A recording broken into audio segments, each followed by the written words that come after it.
లోగానే ఇచ్చే కార్యక్రమం కానీ, ఉచిత ఇన్సూరెన్స్ కానీ, పగటిపూట 9 గంటలు ఇచ్చే కార్యక్రమం కానీ, ఉచిత విద్యుత్ ఇచ్చే కార్యక్రమం కానీ, మరి 1/2 కోటి మంది రైతన్నల ప్రేమ ఏమైందో తెలియదు.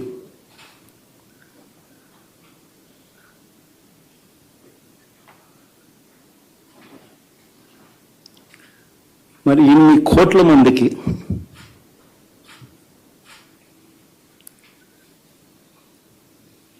పేదవాడికి తోడుగా ఉంటూ ఆటో డ్రైవర్లు నడుపుకుంటా ఉన్నవాళ్ళు ఆటోలు తోలుకుంటూ టాక్సీలు తోడుకుంటూ ఇబ్బంది పడకూడదని వారికి అండగా ఉంటూ వాహనమిత్ర, నేతన్నలకు అండగా ఉంటూ నేతన్న నేస్తం, మత్స్యకారులకు తోడుగా ఉంటూ మత్స్యకార భరోసా, ఫుట్పాత్ మీద చిన్న చిన్న ఇడ్లీ షాపులు పెట్టుకొని నడుపుకుంటూ, చిన్న చిన్న బంకులు పెట్టుకొని నడుపుకుంటూ,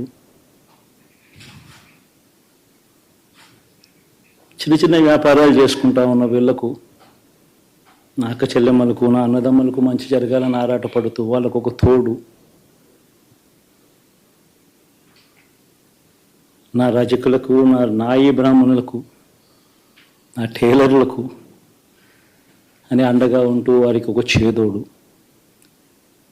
మరి ఇన్ని లక్షల మందికి ఇంత మంచి చేసి, ఇన్ని కోట్ల మందికి, లక్షలు కూడా కాదు, కోట్ల మందికి మంచి జరిగించి, ఎప్పుడు జరగని విధంగా మేనిఫెస్టో అంటే ఒక చెత్తబుట్టలో పడేసే డాక్యుమెంట్ కాదు.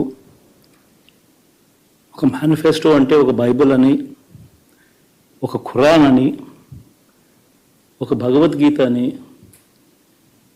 మొట్టమొదటి రోజు నుంచి కూడా భావిస్తూ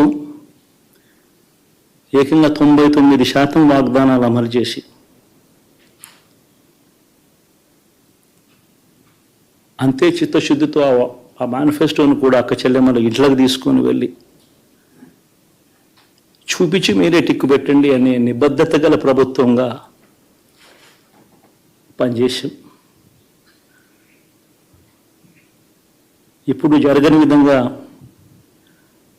పిల్లల చదువులు, పేదరికం పోవాలి అని అంటే పిల్లల చదువులకు క్వాలిటీ ఎడ్యుకేషన్ అవసరం అని మొట్టమొదటిసారిగా ఇంగ్లీష్ మీడియంను వ్యతిరేకిస్తున్న వాళ్ళందరూ పెత్తందాలతో యుద్ధం చేసి సైతం పిల్లలకి ఇంగ్లీష్ మీడియం తీసుకొని రావడమే కాకుండా టోఫుల్, ఐబీ లాంటి కళలు కూడా కలం ఆ పేద పిల్లలకు అండగా నిలబడాలని, తోడుగా ఉండాలని, వారి చరిత్రలు మార్చాలని, ఎప్పుడు చూడని విధంగా గ్రామ స్థాయిలోనే సచివాలయ వ్యవస్థ, వాలంటీర్ల వ్యవస్థ తీసుకొచ్చి ప్రతి ఇంటికి సేవను అందించే కార్యక్రమం చేశాం. వివక్ష లేకుండా, కరప్షన్ లేకుండా దాదాపుగా 2,70,000 కోట్ల రూపాయల పైచిలకు ఇంటి వద్దకి అందించగలిగాం.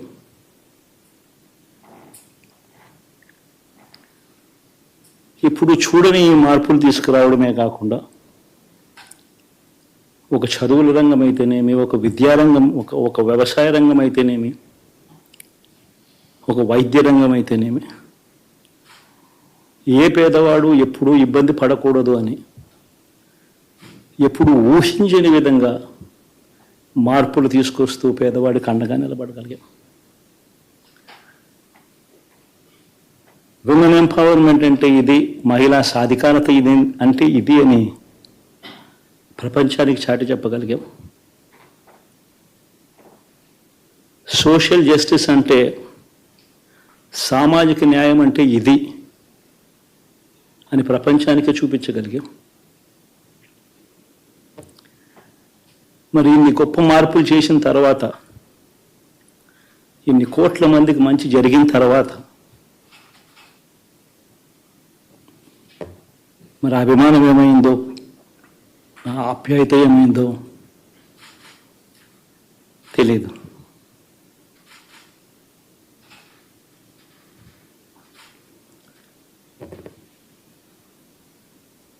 ఎవరో మోసం చేశారు, ఎవరో అన్యాయం చేశారు అని చెప్పి అనొచ్చు, కానీ ఆధారాలు లేవు.